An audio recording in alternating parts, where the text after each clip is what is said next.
In the previous lesson, you were introduced to the behavior of ideal springs and the concept that an ideal spring has a force that grows linearly with the amount of displacement it receives when put under stress.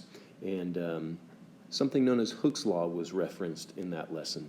So here's a painting of Robert Hooke. Let's imagine we take an ideal spring and a small weight and add that small weight on top of the spring. Now what's going to happen? Well, of course it'll stretch, right? So the coils will spread out a little bit further, and perhaps it now rests in this position.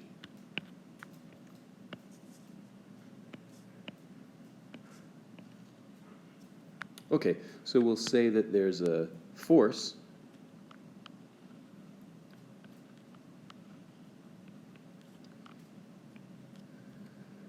of gravity due to the weight that was placed on the end of the hanger.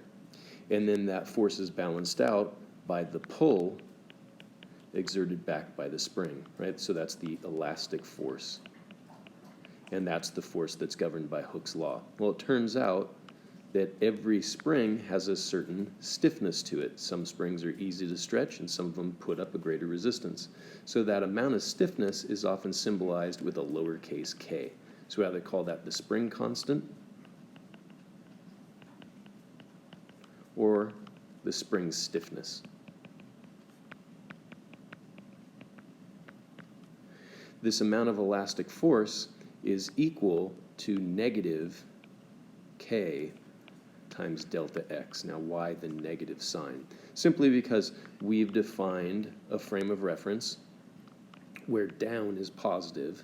So this value of delta x, which isn't really the length of the spring, it's how much longer the spring becomes. That's a positive value since it displaced downward, but the pull of the spring, as we can see in this free body diagram, is upward. So the negative sign just says that the force exerted by the spring is opposite the displacement. If we're just interested in the magnitude, then we say that the force exerted by a spring in magnitude is equal to the spring stiffness multiplied times the amount of displacement. Okay, what if we were to place another weight on top? Now what's going to happen? Well, this force of gravity then becomes twice as great. So to reach equilibrium, the elastic force would have to become twice as large. But that means the value of delta x would have to become twice as large. So the spring stretches even further.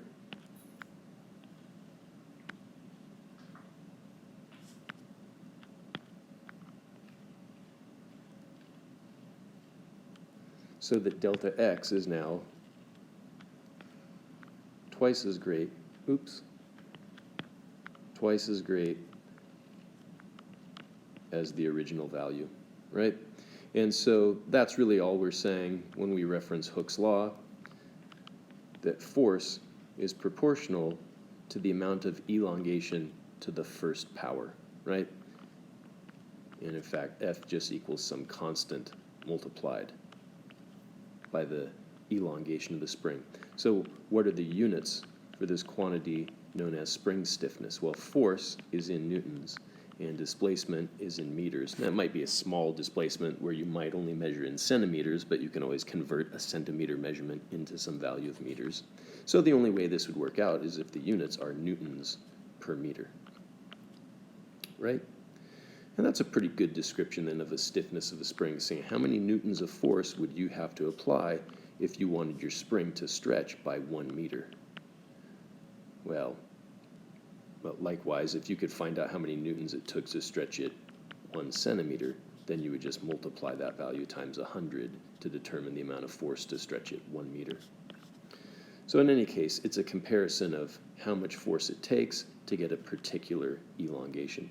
We're going to find out in a future chapter in a study of elasticity and equilibrium that Hooke's law is only an approximation, or at the very best, it only applies over a certain range of displacements. So if Hooke's law held up universally and indefinitely, then if we were to make a graph of the amount of force exerted by a spring compared to how much longer the spring becomes, because the equation in this is in this form, we could certainly add a plus 0, right? And so if we're putting force on the y-axis of our graph and we're putting delta x on the x-axis, y equals mx plus b, then we should have a graph with a y-intercept of 0 and a constant slope, where the slope is nothing more than the k value for that spring.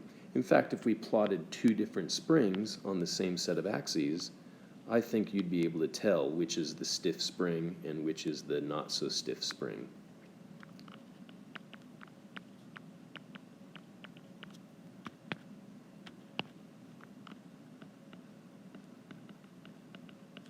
Right? Well, the actual shape of this graph is probably something more like this. It might be linear for the first few centimeters, but then the graph might end up curved. And in fact, might even get to a point where it shows some sort of plasticity, which is different than elasticity, and eventually even reach some fracture point, right? So there's always a range over which Hooke's law can be applied, and we might refer to that as the proportional range. So Hooke's law is not a law like Newton's second law, F equals ma. This is universally true. Well, we should say the sum of all vector forces and only the external forces matter. But in any case, this is a universal law. The force exerted by an ideal spring, we might call this elastic force, is equal to negative k delta x. That's not universally true. This only works for ideal materials within a particular range of displacements. In any case, if we want to find out how much work is done when a spring is stretched, as long as we only stretch a spring within its proportional limit, then the amount of work done should be easy. Remember, work is equal to the area underneath the curve. So if we stretch a spring from its initial length to its final length,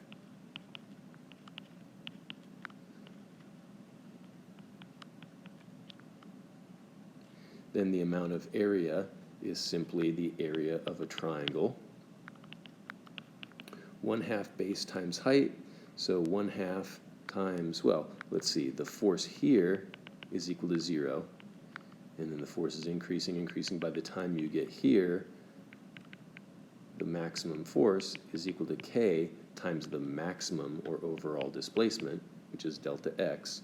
So this is 1/2 maximum force times the displacement. So it's 1/2 k delta x times delta x. So the amount of work is equal to 1/2 k times the quantity delta x squared. I suppose we could solve this by saying this is work done by a varying force. So work is the integral of f dot dx. So we have work is equal to the integral of kx dx.